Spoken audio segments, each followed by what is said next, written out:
Okay, this is an updated version of Action Central here with my flight simulator software, etc. I've rearranged a lot of things in the office. It actually makes it look a little bit more important than it really is.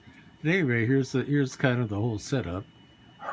You can see the television off to the left with a 24-inch monitor just to the right of that that's used for charts, approach plates, etc. Just below that is an iPad that actually plots the airplane on Google Maps wherever it happens to be. There's the keyboard and the control yoke, and of course the 32-inch monitor that the simulator takes place on. And my mouse, and then down here is another joystick in case I decide to fly a fighter plane or whatever. But at any rate, let's kind of take a look at individual pieces. Obviously, the television is pretty self-explanatory. This is a high-altitude navigation map of the Dallas area. Right below here is my iPad that, I don't know if you can see the little orange airplane on the runway to the right. But wherever my airplane goes, that map, it's followed on that map, and I can zoom in, zoom out, whatever. If I'm in Europe, it comes up wherever I happen to be, whatever.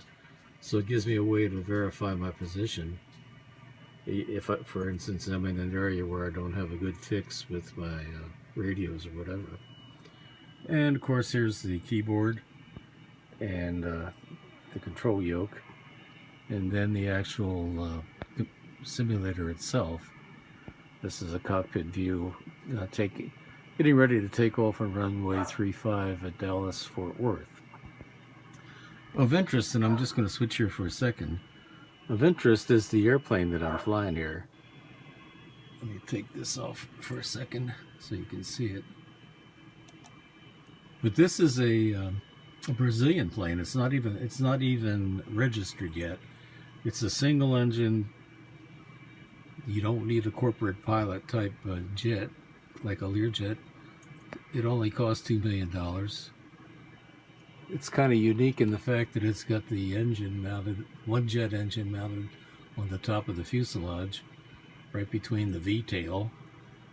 And there's room in there for 4 or 5 adults and 2 or 3 dogs or kids, whatever. But it's a really neat airplane.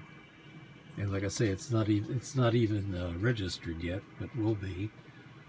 It's unique in the fact that it flies about anywhere from 250 to 300 knots is the airspeed. But it's got a really low stall speed, so that approach, for instance, is around 80 to 70, 80 knots, or actually 80 knots, 70 for landing. And takeoff is roughly 90 to 100 knots. So it's real easy to handle.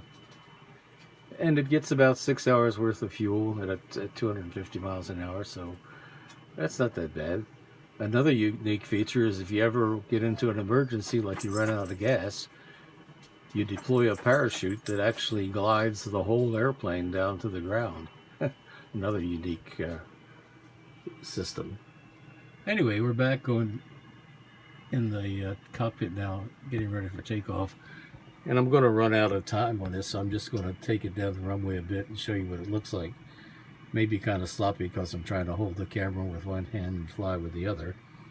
But what I'm going to do is I'm going to just go back here and release the brake.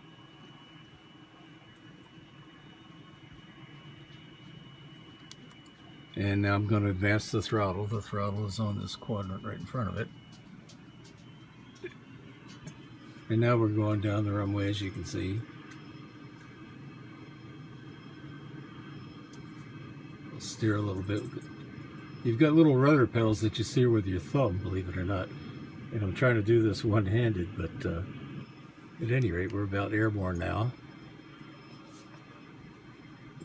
Set a little trim to keep the climb down.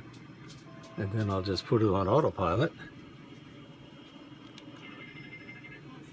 And now we're flying a specific heading and climbing to a predetermined altitude. And for the rest of the flight, I can use this chart here to navigate wherever I want to go. It can be scrolled to any part of the United States. It could be zoomed in or zoomed out.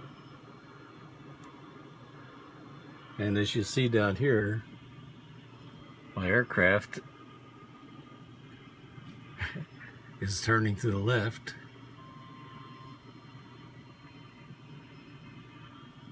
Really it's just to follow the heading that I wanted it to follow.